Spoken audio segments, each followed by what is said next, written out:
Hi everyone, কেমন আছো সবাই? আশা করি সবাই খুব ভালো আছো, আমিও ভালো আছি। Welcome to stories blog. দেখো আমি এখন রান্না বান্না বসিয়ে দিয়েছি।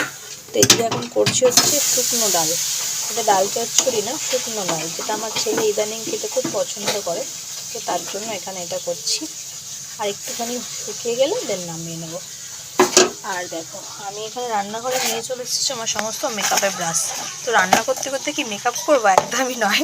এগুলোকে অনেক দিন আমি পরিষ্কার করি না, তাই একটু পরিষ্কার করবো। তো চলো আমি কীভাবে মেকআপ ব্রাশ পরিষ্কার করি সেটা তোমাদেরকে দেখাচ্ছি। তো এটা একটা আমি কান্টারের মধ্যে নিয়ে নিয়েছি সমস্ত ব্রাশ। আর হচ্ছে এই যে ব্লেন্ডারটা, এটা বেশি, তো এটাকে বেশি সবসময় ক্লিন রাখা দরকার, কারণ এই যে এটার মধ্যে কত রকম কত কি আটকে থাকে। এখানে আছে মেকআপের ব্রাশ ক্লিন করতে আমাদের যা যা লাগবে। তো এখানে দেখুন প্রথমে নিয়েছি একটুখানি ঈষদুষ্ণ গরম জল, একদম হালকা গরম একটু জল নিয়েছি। আর তোমরা যে বডি ওয়াশ বা শাওয়ার জেল ইউজ করো সেটা একটু লাগবে। তো আমার এখানে প্লাম্পের শাওয়ার জেল আমি ইউজ করি, তো সেটা আমি নিয়েছি। তো এটা আমি এখন মধ্যে দিয়ে দিলাম। বেশ একটুখানি যাতে হয় সেই হিসাবে দেবো। দেখো আমি বেশ অনেকটা পরিমাণ এখানে দিয়ে দিচ্ছি, যতটা আমার লাগবে। এবার আমি এর মধ্যে দেবো হচ্ছে এই যে উষ্ণ গরম জলটা, একদম হালকা গরম জল দিয়ে এটাকে আমি এখন হাত দিয়ে মিক্স করে দেবো। শাওয়ার জেলটা দিয়ে এটাকে অন্তত আমি 15 থেকে 20 মিনিট বা 10 মিনিটও দিলে হয়, বাট আমি একটুখানি বেশি রাখি। দিয়ে এটাকে আমি এইভাবে একটু চুবিয়ে রেখে দেবো। দিয়ে তো দেখো এটাকে আমি ভিজিয়ে রেখেছিলাম, 15-20 মিনিট হয়ে গেছে। তো তার মধ্যে আমার এখানে কত কাজ হয়ে গেল। দেখো রান্নাবান্না কমপ্লিট, এই সমস্ত বাসন টাসন সব মাজা হয়ে গেছে। আর এদিকে জাস্ট ভাতটা ফুটছে। ভাতটা আমি সবার লাস্টেই বসাই, ভাতটা নামালে দেন হয়ে যাবে ভাত। তো চলো এগুলোকে আমি এখন পরিষ্কার করবো। দেখো ভিজিয়ে রেখেছি, জলটাও ঠান্ডা হয়ে গেছে। তো এই ব্লেন্ডারটাকে এই জলের মধ্যেই খুব ভালো করে এইভাবে একদম হাত দিয়ে বেশ আঙুল দিয়ে এইভাবে খুব ভালো করে রাফ করে এগুলোকে পরিষ্কার করতে হবে। দেখবে একদম পুরো ক্লিন হয়ে যাবে। দেখো বুঝছো?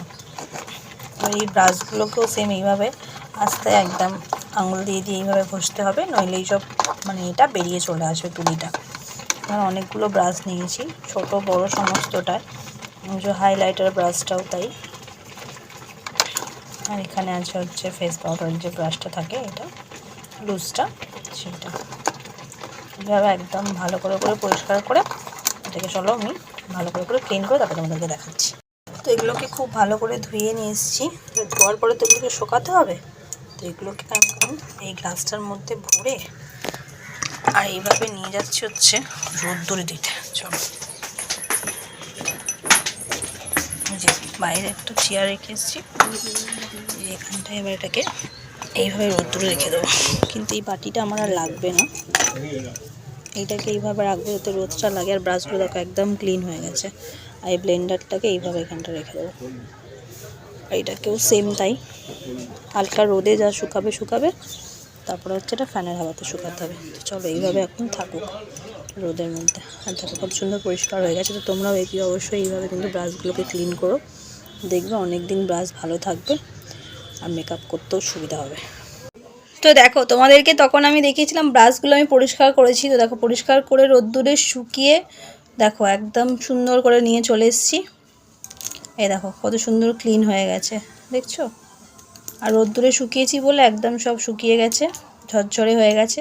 তো তোমরাও আমার মতন এইভাবে ব্রাশগুলোকে সমস্তটা নিয়ে মেকআপের সমস্ত ব্রাশ এইভাবে পরিষ্কার করে রাখতে পারো, দেখতে অনেক দিন ভালো থাকবে, সুন্দর থাকবে। চলো বাই।